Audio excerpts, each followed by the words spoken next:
अस्सलाम वालेकुम रहमतुल्लाहि व बरकातुहू। अच्छा स्टूडेंट्स, आज आप लोगों का लेक्चर होगा बायोलॉजी का, ठीक है। और ओलिगोस्क्राइड और पॉलीसेकेराइड होगा लेक्चर। क्योंकि मोनोसेकेराइड कल हो चुका था, तो आज ये लेक्चर होगा। इस लेक्चर को आपने गौर से सुनना, अपने हैंड मेड जो नोट्स हैं यानी हैंड रिटन नोट्स बना लेने, ठीक है। जो बच्चा साथ साथ नोट में बनाता है वो फिर कामयाब नहीं हो सकते, ठीक है। क्योंकि एमडी कैट में एक एक पॉइंट अहम होता है, इसके लाजमी नोट बनाया करें और लेक्चर को भी गौर से सुने। Bismillahirrahmanirrahim. Assalamu alaikum, dear students. I hope all of you are fine. I'm your biology instructor, Dr. Mohammad Jamshid. Dear students, chapter 2 biological molecules हम MDCAT biology का स्टडी कर रहे थे। आज के जो बेटा हमारे पास लेक्चर है that is about oligosaccharide and polysaccharide. Previous lectures के अंदर हमने डिस्कस किया था कि कार्बोहाइड्रेट्स क्या होते हैं, फिर हमने कहा कि कार्बोहाइड्रेट्स को हमने क्लासीफाई किया मोनोसैकेराइड्स के अंदर, ओलिगोसैकेराइड्स एंड पॉलीसैकेराइड्स के अंदर। मोनोसैकेराइड्स को हमने डिटेल डिस्कस कर लिया था। आज इस लेक्चर के अंदर हम डिस्कस करेंगे कि ओलिगोसैकेराइड्स क्या होते हैं और पॉलीसैकेराइड्स क्या हैं, और साथ साथ हम डिस्कस करेंगे उन एमसीक्यूज को जो आपके एग्जाम के पॉइंट ऑफ व्यू से इंतहा इंपॉर्टेंट है। अब देखिए बेटा, हमारे पास ओलिगोसैकेराइड्स हैं। अब monosaccharide simplest carbohydrate, simplest sugar see बेटा। अब जब मोनोसैकेराइड्स आपस में मिलती हैं तो बनते हैं ओलिगोसैकेराइड्स एंड पॉलीसैकेराइड्स। अब हमने डिस्कस करना है कि ओलिगोसैकेराइड्स कब हम कार्बोहाइड्रेट्स को कहेंगे और पॉलीसैकेराइड्स कब कहेंगे। दोनों बनते मोनोसैकेराइड से हैं। तो देखिए बेटा, हमारे पास जो ओलिगोसैकेराइड्स हैं ये मोनोसैकेराइड से कॉम्प्लेक्स कार्बोहाइड्रेट्स हैं, क्योंकि बहुत सारे मोनोसैकेराइड्स आपस में मिलकर इन कार्बोहाइड्रेट्स को बनाते हैं। अब देखें, आमतौर पर 2 to 10 मोनोसैकेराइड्स आपस में कंबाइन होते हैं और क्या बनेंगे, ओलिगोसैकेराइड्स बनेंगे। तो जब आप उन ओलिगोसैकेराइड्स की हाइड्रोलाइसिस करवाएंगे तो हाइड्रोलाइसिस पर आपको 2 to 10 मोनोसैकेराइड्स हासिल हो सकते हैं। तो देखिए बेटा, हम डेफिनेशन की तरफ आते हैं। बेटा हमारे पास ओलिगोसैकेराइड्स वो कहता है कि वो कार्बोहाइड्रेट्स हैं जो बेसिकली आमतौर पर हाइड्रोलाइसिस पर 2 to 10 मोनोसैकेराइड्स बेटा पैदा कर रहे हैं। अब देखिए बेटा, हमारे पास एग्जाम्पल कौन कौन सी हैं ओलिगोसैकेराइड्स की। हमारे पास एग्जांपल्स हैं सक्रोज, लैक्टोज एंड माल्टोज। ये तीन इंपॉर्टेंट बेटा ओलिगोसैकेराइड्स हैं, डाइसैकेराइड्स हैं, जो आपकी बुक के अंदर गिवन है और इन्हीं से एमसीक्यूज पिकअप किए जाते हैं। अब अगर हम बेटा क्लासीफाई करते हैं बेटा ओलिगोसैकेराइड को on the basis of number of monosaccharide they produce on hydrolysis. जब आप ओलिगोसैकेराइड्स की हाइड्रोलाइसिस करवाते हैं तो हाइड्रोलाइसिस पर बेटा जितने मोनोसैकेराइड्स पैदा होते हैं उसकी बेस पर हम ओलिगोसैकेराइड्स को क्लासीफाई करने लगे हैं। देखिए बेटा, अगर हमारे पास 2 मोनोसैकेराइड्स आपको हासिल होते हैं तो हम उस ओलिगोसैकेराइड को डाइसैकेराइड का नाम देंगे। अगर 3 मोनोसैकेराइड्स हासिल होते हैं तो ट्राइसैकेराइड का नाम देंगे। अगर टेट्रासैकेराइड्स बेटा हमारे पास जैसे हैं, टेट्रासैकेराइड की हाइड्रोलाइसिस होगी तो 4 मोनोसैकेराइड्स हासिल होंगे। पेंटासैकेराइड्स की हाइड्रोलाइसिस करवाएंगे तो 5 हासिल होंगे। हेक्सासैकेराइड्स की जब हाइड्रोलाइसिस होती है तो आपको 6 मोनोसैकेराइड्स बेटा मिलते हैं। इसी तरह हेप्टासैकेराइड 7 मोनोसैकेराइड पैदा करेंगे और ऑक्टासैकेराइड पैदा करेंगे 8। अब जो नैनोसैकेराइड्स हैं जब इनकी हाइड्रोलाइसिस आप करवाते हैं तो तब आपको बेटा मिलते हैं 9 मोनोसैकेराइड्स, और डेकासैकेराइड्स ऑन हाइड्रोलाइसिस प्रोड्यूस 10 मोनोसैकेराइड्स। तो देखिए, या तो हमारे पास 2 मोनोसैकेराइड्स पैदा होंगे या 3 होंगे। 10 तक जब तक मोनोसैकेराइड्स पैदा होते रहें, 2 से 10 मोनोसैकेराइड्स पैदा करने वाले ओलिगोसैकेराइड्स को, ठीक है, हम इस कैटेगरी के अंदर रखते हैं। अगर आपके पास ये एमसीक्यूज आ जाते हैं बेटा कि ऐसा कार्बोहाइड्रेट है जो 11 मोनोसैकेराइड्स पैदा कर रहा है, तो हम कहेंगे कि ये ओलिगोसैकेराइड की डेफिनेशन में नहीं आएगा, ये चला जाएगा पॉलीसैकेराइड्स की डेफिनेशन में। तो ओलिगोसैकेराइड्स बेटा आपके पास वो कार्बोहाइड्रेट्स हैं व्हिच प्रोड्यूस 2 to 10 मोनोसैकेराइड। तो 2 से 10 मोनोसैकेराइड्स वाली बात आपने नहीं भूलनी। अब देखिए नेक्स्ट बेटा हमारे पास है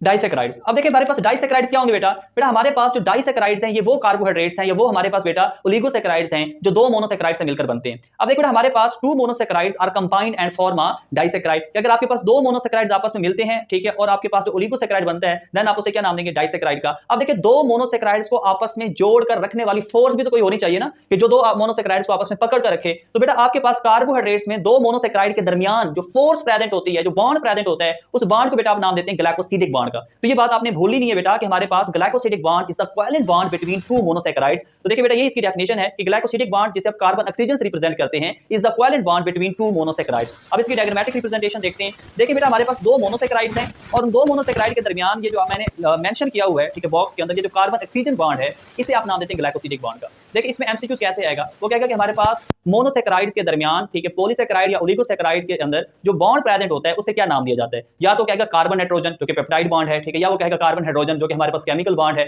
ठीक है। शुगर्स के अंदर आमतौर पर मतलब जो हमारे पास जैसे कि ग्लूकोज है वहां कार्बन हाइड्रोजन बॉन्ड प्रेजेंट है जो कि पोटेंशियल सोर्स है एनर्जी का। फिर वो देगा तीसरा ऑप्शन कार्बन ऑक्सीजन बॉन्ड। तो हमारे पास जो करेक्ट ऑप्शन है कि हमारे पास जो मोनोसैकेराइड के दरमियान जो बॉन्ड प्रेजेंट है वो कौन सा बेटा, कार्बन ऑक्सीजन बॉन्ड है, कोवैलेंट बॉन्ड है, जिसे आप ग्लाइकोसिडिक बॉन्ड का नाम देते हैं। अब देखिए नेक्स्ट आपके पास है सक्रोज। अगर हम सक्रोज की बात बेटा करते हैं तो सक्रोज एक इंपॉर्टेंट डाइसैकेराइड है। अब इस सक्रोज को हम इंपॉर्टेंट डाइसैकेराइड इसलिए कह रहे हैं कि एक तो ये केन शुगर जो गन है उसके अंदर भी प्रेजेंट होता है, तो सक्रोज को केन शुगर का नाम भी दिया जाता है, इसे बीट शुगर का नाम भी दिया जाता है। और सबसे इंपॉर्टेंट बात कि sucrose is the transport disaccharide in plants. ये समझने वाली बात है। देखिए फोटोसिंथेसिस का प्रोसेस होगा, ठीक है, फोटोसिंथेसिस के नतीजे में जो प्लांट्स हैं बेटा वो पैदा करेंगे हमारे पास हेक्सोज शुगर जिसे आप ग्लूकोज का नाम देते हैं। अब वो जितनी ग्लूकोज उन्होंने यूटिलाइज करनी है उतनी तो कर लेंगे, बाकी जो एक्सेस अमाउंट के अंदर बेटा आपके पास ग्लूकोज बच जाएगा, ठीक है। अब उन्हें सोर्स से सिंक तक जिस शुगर की फॉर्म में उन्होंने ट्रांसपोर्ट करने ग्लूकोज को, वो आपके पास बेटा सक्रोज है। तो जब बेटा हमारे पास ये ट्रांसपोर्ट हो रही होती है प्लांट्स में शुगर, तो जो ट्रांसपोर्टिंग शुगर होती है वो बेसिकली आपके पास सक्रोज है। ये एक इंपॉर्टेंट एमसीक्यू है बेटा। तो sucrose is a transport disaccharide in plants. अब देखिए नेक्स्ट आपके पास बेटा ये इक्वेशन आप देखें कि एक ग्लूकोज का मॉलिक्यूल है, दूसरा फ्रक्टोज का है, इन दोनों के दरमियान ग्लाइकोसिडिक बॉन्ड है। इट मींस कि सक्रोज में आप देखें तो ग्लूकोज और फ्रक्टोज दो जो मोनोसैकेराइड्स हैं ये आपस में मिलते हैं, इनके दरमियान कंडेंसेशन रिएक्शन होता है, इनके दरमियान ग्लाइकोसिडिक बॉन्ड बनता है और हमारे पास रिजल्टेंट जो कंपाउंड बनता है that is known as sucrose. अब देखिए बेटा हमारे पास अल्फा ग्लूकोज और बीटा फ्रक्टोज ये दोनों बेटा हमारे पास मोनोसैकेराइड्स हैं, जब आपस में कंबाइन होते हैं तो ये हमारे पास प्रोड्यूस करते हैं सक्रोज को। अब देखिए हमारे पास जो ग्लाइकोसिडिक लिंकेज प्रेजेंट है वो कौन सी है, वो कहता है कि glycosidic linkage in sucrose is basically alpha 1 2। अब अल्फा 1 2 को समझें। देखिए ग्लूकोज के जो कि अल्फा ग्लूकोज है, अल्फा ग्लूकोज का कार्बन नंबर 1 ठीक है ये बेटा हमारे पास हाइड्रोक्सिल ग्रुप देगा, और फ्रक्टोज का जो कार्बन नंबर 2 है बीटा फ्रक्टोज का कार्बन नंबर 2 से हाइड्रोजन आएगा, हाइड्रोक्सिल और हाइड्रोजन ग्रुप कंबाइन होंगे, वाटर रिलीज हो जाएगा ठीक है, कंडेंसेशन रिएक्शन हो जाएगा, और हमारे पास कार्बन जो हमारे पास है ठीक है ग्लूकोज का 2 और फ्रक्टोज का ठीक है सॉरी ग्लूकोज का 1 और फ्रक्टोज का 2 इन दोनों के दरमियान ऑक्सीजन आ जाएगी, फिर जो कार्बन ऑक्सीजन बॉन्ड बनेगा that is known as alpha 1 2। तो ये हमारे पास एमसीक्यूज आएगा कि सक्रोज के अंदर ठीक है ग्लाइकोसिडिक लिंकेज कौन सी प्रेजेंट है, अल्फा 1 2 है, बीटा 1 2 है, अल्फा 1 4 है, अल्फा 1 6 है। तो आपने याद रखने बेटा सक्रोज के अंदर जो लिंकेज है दैट इज अल्फा 1 2। अब नेक्स्ट बेटा हमारे पास जो इंपॉर्टेंट डाइसैकेराइड है दैट इज माल्टोज। तो बेटा माल्टोज शुगर को माल्ट शुगर का नाम भी देते हैं, फर्मेंटेशन के अंदर ये इस्तेमाल होती है या फर्मेंटेशन के अंदर ये पैदा होती है प्रोडक्ट के तौर पर। अब देखिए बेटा आप आम तौर पर माल्टोज में दो ग्लूकोज मॉलिक्यूल्स आपस में कंबाइन होते हैं, कनेक्ट होते हैं ठीक है थ्रू ग्लाइकोसिडिक लिंकेज, और वो पैदा कर देते हैं माल्टोज को। तो माल्टोज के अंदर जो मोनोसैकेराइड्स हैं दैट आर ग्लूकोज, दो ग्लूकोज के मॉलिक्यूल्स आपस में कंबाइन होंगे और क्या पैदा करेंगे बेटा, माल्टोज पैदा करेंगे। अब ये डायग्राम में भी आपको नजर आ रहा है कि दो देखें हमारे पास 6 रिंग वाले ठीक है सॉरी 6 कॉर्नर जो रिंग है ठीक है, एक ग्लूकोज दूसरा ग्लूकोज आपस में कंबाइन हो रहा है थ्रू कार्बन ऑक्सीजन बॉन्ड और क्या बना रहे हैं माल्टोज। अब देखिए हमारे पास अल्फा ग्लूकोज और अल्फा ग्लूकोज के दो मॉलिक्यूल्स आपस में कंबाइन होते हैं तो क्या बनाते हैं बेटा माल्टोज। अब लिंकेज आपने याद रखनी है ठीक है, माल्टोज के अंदर जो लिंकेज है that is alpha 1 4 glycosidic linkage. देखें जिन स्टूडेंट्स ने पिछला लेक्चर देखा है उन्हें तो अच्छी तरीके से समझ आ रही होगी कि लिंकेज कैसे डेवलप होती है, क्योंकि मैंने मोनोसैकेराइड्स के अंदर ठीक है सारे डिटेल के अंदर डिस्कस किया था कि हमारे पास लिंकेज बेसिकली बनती कैसे, मोनोसैकेराइड्स के दरमियान कोवेलेंट बॉन्ड कैसे बनता है। तो देखिए अल्फा 1 4 ग्लाइकोसिडिक लिंकेज जिन्हें समझ आ चुकी है वो बता सकते हैं कि पहले ग्लूकोज के मॉलिक्यूल के कार्बन नंबर 1 से हाइड्रोक्सिल ग्रुप आएगा, दूसरे ग्लूकोज के मॉलिक्यूल दूसरा जो ग्लूकोज मॉलिक्यूल है उसके कार्बन नंबर 4 से आएगा हाइड्रोजन, तो वाटर मॉलिक्यूल रिलीज हो जाएगा 1 और 4 के दरमियान बॉन्ड डेवलप हो जाएगा दैट इज ग्लाइकोसिडिक बॉन्ड। अब नेक्स्ट आपके पास लैक्टोज है। अगर हम लैक्टोज की बात करते हैं बेटा तो लैक्टोज बेसिकली मिल्क शुगर है, और आमतौर पर आपने याद रखना है बेटा काउ मिल्क के अंदर लैक्टोज प्रेजेंट होती है 4 to 6%, ये एमसीक्यूज है, और ह्यूमन मिल्क के अंदर बेटा जो लैक्टोज है दैट इज अबाउट 5 to 8%। तो ये डिफरेंस याद रखने हैं, काउ मिल्क है तो 4 to 6% लैक्टोज होगी उसमें, ह्यूमन मिल्क में होती है बेटा 5 to 8%। और इसमें देखें हमारे पास इक्वेशन शो की गई है कि जब आप लैक्टोज की हाइड्रोलाइसिस करवाते हैं ठीक है, लैक्टेज एंजाइम की मदद से इसके दरमियान ग्लाइकोसिडिक बॉन्ड को तोड़ते हैं तो आपको दो इंपॉर्टेंट मोनोसैकेराइड्स मिल रहे हैं, एक ग्लूकोज और दूसरा गैलेक्टोज। इसका मतलब कि लैक्टोज में जो दो इंपॉर्टेंट मोनोसैकेराइड्स हैं वो गैलेक्टोज और ग्लूकोज है। अब ये आप देख लें बीटा गैलेक्टोज और बीटा ग्लूकोज आपस में कंबाइन होता है, और कंबाइन होने के बाद क्या बनाते हैं बेटा, लैक्टोज बनाते हैं। अब इनके दरमियान ग्लाइकोसिडिक लिंकेज की अगर हम बात करें तो इनके दरमियान लिंकेज है बीटा 1 4 ग्लाइकोसिडिक बॉन्ड या बीटा 1 4 ग्लाइकोसिडिक लिंकेज। अब आप बता सकते हैं कि गैलेक्टोज के कार्बन नंबर 1 से हाइड्रोक्सिल ग्रुप आएगा और बीटा ग्लूकोज के कार्बन नंबर 1 से 4 से हाइड्रोजन आएगा ठीक है, वाटर मॉलिक्यूल रिलीज हो जाएगा और बीटा गैलेक्टोज और बीटा ग्लूकोज के दरमियान ग्लाइकोसिडिक बॉन्ड डेवलप हो जाएगा that is beta 1 4 glycosidic linkage. अब देखिए नेक्स्ट आपके पास ठीक है शुगर बेसिकली दो तरह की होती हैं, reducing sugar and non reducing sugar. अब देखिए रिड्यूसिंग शुगर्स वो होती हैं बेटा जो बेसिकली दूसरे को रिड्यूस करें और खुद की क्या करवाएं बेटा, ऑक्सीडेशन करवाएं, उन्हें आप नाम देते हैं रिड्यूसिंग शुगर का। दूसरों को रिड्यूस करवाएंगे खुद क्या हो जाएंगे, ऑक्सीडाइज। तो देखिए अगर हम बात करें रिड्यूसिंग शुगर की तो सारे के सारे मोनोसैकेराइड्स और टू इंपॉर्टेंट जो आपके पास डाइसैकेराइड्स हैं that is maltose and lactose, ये आपके पास रिड्यूसिंग शुगर्स हैं। इसी तरह एमसीक्यू आएगा कि कौन सी शुगर्स हैं बेटा जो रिड्यूसिंग है, तो आपने याद रखना है जितनी भी मोनोसैकेराइड्स ऑल मोनोसैकेराइड्स प्लस आपके पास माल्टोज और लैक्टोज ये रिड्यूसिंग शुगर्स हैं। अगर नॉन रिड्यूसिंग शुगर्स की बेटा हम बात करते हैं तो पॉलीसैकेराइड्स और प्लस सक्रोज ठीक है, एक इंपॉर्टेंट डाइसैकेराइड है सक्रोज, और बाकी जितने पॉलीसैकेराइड्स हैं ये सारे के सारे बेटा क्या है, नॉन रिड्यूसिंग शुगर्स हैं। अब नेक्स्ट आपके पास जो टॉपिक है दैट इज अबाउट पॉलीसैकेराइड ठीक है। अब देखें ओलिगोसैकेराइड्स वो आपके पास कॉम्प्लेक्स कार्बोहाइड्रेट्स थे जो 2 से 10 मोनोसैकेराइड्स के मिलने से बनते थे। आपने याद रखना बेटा पॉलीसैकेराइड्स वो कॉम्प्लेक्स कार्बोहाइड्रेट्स होंगे जो कि 10 से ज्यादा मोनोसैकेराइड से मिलकर बनते हैं, जैसे कि 11 12 एंड सो ऑन। अगर 2 से 10 के दरमियान मोनोसैकेराइड है ना, 2 से 10 2 to 10, तो आपने कहना है कि ये तो ओलिगोसैकेराइड्स हैं। जब आप 10 से नंबर क्रॉस करेंगे मोनोसैकेराइड का देन आपके पास बनेंगे पॉलीसैकेराइड्स। तो देखिए पॉलीसैकेराइड्स क्या हैं, polysaccharide are those carbohydrates which yield more than 10 monosaccharide on hydrolysis. तो जो 10 से ज्यादा मोनोसैकेराइड्स पैदा करें ऑन हाइड्रोलाइसिस उस कॉम्प्लेक्स कार्बोहाइड्रेट को आप नाम देंगे पॉलीसैकेराइड का। अब देखिए बेटा हमारे पास स्टार्च है, ग्लाइकोजन है, सेलुलोज है, ये सारे के सारे पॉलीसैकेराइड्स हैं। मजीद भी हम इनको क्लासिफाई करते हैं बेटा आगे। अब देखिए क्लासिफिकेशन हम कैसे करते हैं, दो तरह की बेटा हमारे पास पॉलीसैकेराइड्स हैं, होमोपॉलीसैकेराइड एंड हेटेरोपॉलीसैकेराइड। अब देखिए बेटा हमारे पास जो होमोपॉलीसैकेराइड्स हैं ये वो कॉम्प्लेक्स कार्बोहाइड्रेट्स या पॉलीसैकेराइड्स हैं जो कि सेम रिपीटिंग यूनिट से मिलकर बने। तो डायग्राम में देखें अनब्रांच्ड और ब्रांच्ड होमोपॉलीसैकेराइड शो किए गए हैं, सबका कलर सेम है, मतलब इसके अंदर जो रिपीटिंग यूनिट एक दूसरे के साथ अटैच होकर इस पॉलीसैकेराइड को बना रहे हैं वो सेम है। तो अगर सेम रिपीटिंग यूनिट होंगे तो इसे हम नाम देंगे होमोपॉलीसैकेराइड्स का। और अगर बेटा हमारे पास डिफरेंट रिपीटिंग यूनिट्स हैं, जैसे कि आप नीचे देखें हैं हेटेरोपॉलीसेकेराइड के अंदर, ठीक है, इसमें आपको येलो भी नजर आ रहा है, ब्लू भी नजर आ रहा है, ग्रीन भी नजर आ रहा है, तो डिफरेंट कलर्स के रिपीटिंग यूनिट्स नजर आ रहे हैं। तो अगर बेटा हमारे पास इसका बिल्डिंग ब्लॉक, ठीक है, टू डिफरेंट मॉलिक्यूल्स हो, सेम ना हो, तो फिर हमारे पास जो बेटा हमारे पास पॉलीसेकेराइड बनता है, दैट इज नोन एज हेटेरोपॉलीसेकेराइड। अब देखिए हमारे पास इनकी एग्जांपल्स आपने याद रखनी है, ये एमसीक्यूज के हवाले से इंपॉर्टेंट हैं। होमोपॉलीसेकेराइड्स के अंदर स्टार्च आ जाता है, स्टार्च भी होमोपॉलीसेकेराइड है, ग्लूकोज से मिलकर बना है। सेलुलोज आ जाता है, सेलुलोज में भी हमारे पास ग्लूकोज है। ग्लाइकोजन है, ग्लाइकोजन भी सिर्फ ग्लूकोज मॉलिक्यूल से मिलकर बनी है। काइटन है, ये N acetyl glucosamine repeating unit से मिलकर बनता है, ठीक है। तो ये सारे हमारे पास starch, cellulose, glycogen, chitin, these are homopolysaccharide. अगर बेटा हम बात करते हैं हेटेरोपॉलीसेकेराइड की, तो हेटेरोपॉलीसेकेराइड के अंदर बेटा आपके पास एगर आ जाता है, पेक्टिन आ जाता है और पेप्टाइडोग्लाइकेन आ जाता है। आपने जस्ट ये एग्जांपल्स याद रखनी है, इन्हीं एग्जांपल्स को बेटा पूछा जाएगा एमसीक्यूज फॉर्म में इन योर एग्जाम।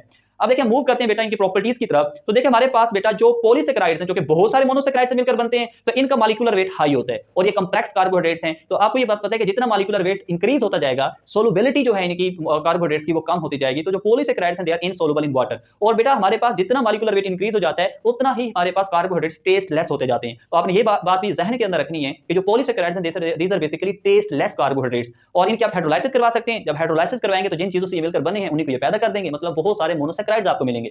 अब देखिए स्टार्च की अगर हम बात करते हैं बेटा, तो जो स्टार्च है ये बेसिकली आपके पास होमोपॉलीसेकेराइड है। अब ये होमो है तो आपको एक बात समझ आ गई होगी कि इसके अंदर जो रिपीटिंग यूनिट होगा, जो जिससे ये मिलकर बना है, या जो इसके अंदर मोनोसेकेराइड है, वो एक ही तरह का होगा। तो इनके अंदर बेटा हमारे पास प्रेजेंट होते हैं अल्फा ग्लूकोज के मॉलिक्यूल्स। तो starch is formed by the condensation of alpha glucose molecules. बहुत सारे अल्फा ग्लूकोज मॉलिक्यूल्स आपस में मिलते हैं, तो क्या बनता है बेटा स्टार्च। और बेटा यहां एक इंपॉर्टेंट एमसीक्यूज है कि starch is known as storage carbohydrate in plants.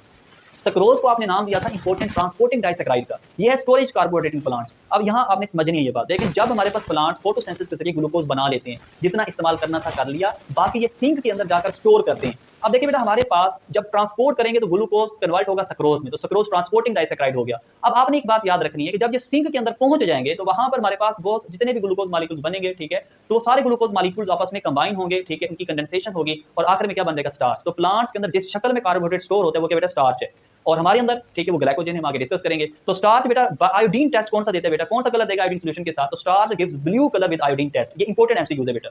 अब देखिए बेटा हमारे पास ये सिंपल स्टार्च हो की गई है, ठीक है, मतलब सिंपल स्टार्च का मतलब ये है कि ये स्टार्च नहीं है कि हमारे पास जब इसमें दो ग्लूकोज मॉलिक्यूल्स आपस में कनेक्ट होंगे तो दरमियान में ग्लाइकोसिडिक बॉन्ड कार्बन ऑक्सीजन बनेगा, हम डिस्कस करते हैं। अब देखिए स्टार्च की बेटा दो टाइप्स हैं, एक आपके पास बेटा अमाइलोज है। अमाइलोज को आपने याद रखना है, ठीक है, इसके अंदर unbranched chain of glucose molecules present होंगे। ब्रांचिंग आपको अमाइलोज के अंदर नजर नहीं आएगी, अमाइलोज के unbranched chain of glucose molecule. अब देखें जब भी आपने याद रखना स्टार्च में अनब्रांच्ड चेन के अंदर ग्लाइकोसिडिक लिंकेज की बात हो तो आपने बता देना है कि इनके अंदर जो लिंकेज होगी वो होगी अल्फा 1,4 ग्लाइकोसिडिक लिंकेज। मतलब एक ग्लूकोज के कार्बन नंबर 1 से हाइड्रोक्सिल ग्रुप आएगा, ठीक है, दूसरे के कार्बन नंबर 4 से हाइड्रोजन ग्रुप आएगा, तो दरमियान में ठीक है लिंकेज डेवलप हो जाएगी अल्फा 1,4। तो अमाइलोज के अंदर भी अल्फा 1,4 ग्लाइकोसिडिक बॉन्ड प्रेजेंट है, और ये हॉट वाटर के अंदर अमाइलोज क्या होते हैं बेटा सोलुबल होते हैं। दूसरी बेटा हमारे पास जो टाइप है दैट इज अमाइलोपेक्टिन। अब अमाइलोज अनब्रांच्ड चेन थी, ये बेटा ब्रांच्ड चेन है किसकी बेटा ग्लूकोज मॉलिक्यूल की। अब देखें जब हमारे पास ये डायग्राम भी शो की गई अमाइलोपेक्टिन की, ब्रांच्ड चेन जो है बेटा देखें जहां ब्रांचिंग स्टार्ट होती है वहां के दो ग्लूकोज मॉलिक्यूल के दरमियान जो लिंकेज है वो अल्फा 1,6 लिंकेज है। अनब्रांच्ड के अंदर जो हमारे पास दो ग्लूकोज मॉलिक्यूल्स होंगे उनके दरमियान हमेशा लिंकेज आपने याद रखनी है 1,4 वाली होगी। जब जिस जगह ब्रांच स्टार्ट होती है, ठीक है, तो ब्रांचिंग जो बेटा हमारे पास ग्लाइकोसिडिक लिंकेज होगी वो होगी अल्फा 1,6। तो आप ये देख लें कि जो अनब्रांच्ड चेन्स प्रेजेंट है इसमें वहां अल्फा 1,4 है, जब ब्रांचिंग स्टार्ट होती है वो कौन सी अल्फा 1,6 है। तो अमाइलोपेक्टिन के अंदर दोनों तरह की लिंकेज है, अल्फा 1,4 भी प्रेजेंट है और अल्फा 1,6 भी बेटा प्रेजेंट है। और अमाइलोपेक्टिन बेसिकली बेटा ना कोल्ड वाटर में सोलुबल होते हैं ना ही हॉट के अंदर, इट इज सोलुबल इन, ठीक है, इन वाटर।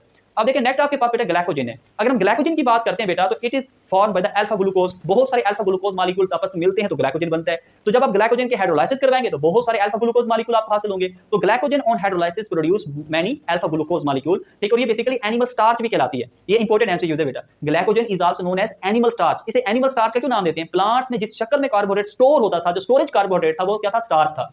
हमारे अंदर बेटा जो ग्लूकोज बच जाता है इस्तेमाल करने के बाद उसे लीवर और मसल में स्टोर किया जाता है in the form of glycogen. तो हमारा जो स्टोरेज कार्बोहाइड्रेट है वो ग्लाइकोजन है, इसलिए ग्लाइकोजन को नाम दिया जाता है एनिमल स्टार्च का। और इसके अंदर जो लिंकेज है जो कि ये हमारे पास क्या बेटा ये branch chain glucose molecules present होते हैं ग्लाइकोजन के अंदर, ठीक है, तो इसके अंदर अल्फा 1,4 भी होंगे और अल्फा 1,6 ग्लाइकोसिडिक बॉन्ड भी प्रेजेंट होंगे। जब ब्रांचिंग की बात आ जाए ना तो अनब्रांच में अल्फा 1,4 और जब ब्रांचिंग स्टार्ट होती है अल्फा 1,6, तो हम कहते हैं जो ब्रांच चेन मॉलिक्यूल्स हैं, ठीक है, जिनके अंदर ब्रांचिंग प्रेजेंट है उनमें हमेशा दोनों तरह के ग्लाइकोसिडिक बॉन्ड होंगे, अल्फा 1,4 भी होंगे और अल्फा 1,6 भी होंगे। और बेटा हमारे पास ये स्टोर कहां होते हैं ग्लाइकोजन, ये आमतौर पर ज्यादातर स्टोर होते हैं लीवर और मसल्स के अंदर। और जब आप इसका आयोडीन टेस्ट करेंगे आयोडीन सॉल्यूशन के साथ जो ये कलर देगा, ठीक है, वो रेड कलर देगा, तो glycogen gives red colour with iodine solution बेटा।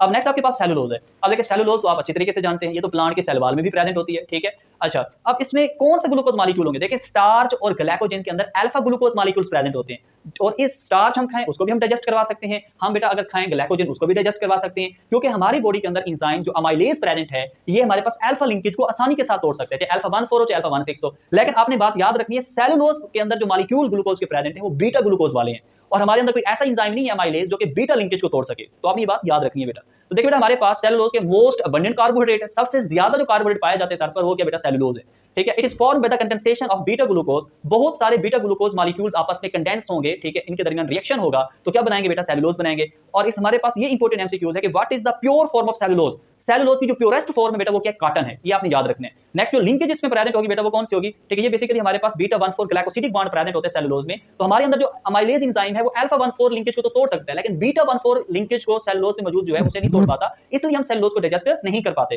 तो लिखा हुआ बेटा कि human can not digest cellulose as the lack cellulase enzyme, ठीक है। हमारे अंदर अमाइलेज है, सेलुलेज एंजाइम क्या करता है, बीटा लिंकेज को तोड़ सकता है, तो हमारे अंदर क्योंकि सेलुलेज एंजाइम प्रेजेंट नहीं है तो इसलिए बेटा हम सेलुलोज में मौजूद बीटा लिंकेज को नहीं तोड़ सकते, तो हम सेलुलोज की डाइजेशन नहीं करवाते, ठीक है। और cellulose gives no colour with iodine, ये इंपॉर्टेंट एमसीक्यूज है, ठीक है। जब आप सेलुलोज आयोडीन सॉल्यूशन के साथ, ठीक है, इसका मिक्स करेंगे, ठीक है, इसका रिएक्शन करवाएंगे तो ये कोई कलर नहीं देगा। स्टार्च देते ब्लू कलर, ग्लाइकोजन देते रेड, और सेलुलोज गिव्स नो कलर, ये आपने बात याद रखनी है बेटा। अब देखिए नेक्स्ट लास्ट आपके पास है काइटन। अब हमने डिस्कस करना है इस लेक्चर के अंदर जस्ट होमोपॉलीसेकेराइड को, क्योंकि हमारे सिलेबस में जस्ट होमोपॉलीसेकेराइड है। तो देखिए बेटा हमारे पास जो काइटन है it is the most abundant organic molecule, ये सबसे ज्यादा पाया जाने वाला ऑर्गेनिक मॉलिक्यूल है सेकंड नंबर पे, तो it is the second most abundant organic molecule, याद रखनी है आपने बात। और ये कहां का प्रेजेंट होता है काइटन बेटा, it is present in the cell wall of fungi, fungi की जो सेल वॉल है उसके अंदर काइटन प्रेजेंट होता है। प्लांट के सेल वॉल में क्या था, सेलुलोज था, और एक्सोस्केलेटन ऑफ आर्थ्रोपोड्स, आर्थ्रोपोड्स का जो एक्सोस्केलेटन है बेटा वहां भी काइटन प्रेजेंट होता है। एक और जगह भी प्रेजेंट होता है, ये आपने बात याद रखनी है, जो हमारे पास एक्सोस्केलेटन, ठीक है, जैसा कि आपने कॉकरोच में रेस्पिरेटरी सिस्टम डिस्कस किया होगा, तो वहां जो ट्रेकियल सिस्टम होता है तो उसकी जो मेन पाइप होती है जिसे आप ट्रेकिया का नाम देते हैं, तो trachea is also lined by the chiton, तो वहां भी काइटन प्रेजेंट होता है, उसके एक्सोस्केलेटन पे भी प्रेजेंट होगा, ठीक है, आर्थ्रोपोड्स के, और कॉकरोच का जो हमारे पास ट्रेकिया है उसके अंदर भी काइटन आपको नजर आएगा। तो it is found in cell wall of fungi and exoskeleton of arthropods. Next आपने एक बात याद रखनी है, काइटन को हम फंगल सेलुलोज का नाम भी देते हैं, क्योंकि फंजाई की सेल वॉल में काइटन प्रेजेंट है, तो it is also known as fungal cellulose. और इसका जो डेरिवेटिव है जिससे कि काइटन मिलकर बनता है दैट इज मॉडिफाइड, हमारे पास रिपीटिंग यूनिट है जिसका नाम है एन एसिटाइल ग्लूकोज अमाइन। बहुत सारे एन एसिटाइल ग्लूकोज अमाइन जो होंगे आपस में मिलेंगे through the beta 14 glycosidic linkage, ठीक है। तो और क्या बनाएंगे, काइटन बनाएंगे। तो काइटन के अंदर हमारे पास जो रिपीटिंग यूनिट है वो एन एसिटाइल ग्लूकोज अमाइन है, और इनके दरमियान जो लिंकेज प्रेजेंट है that is beta 14 glycosidic bond.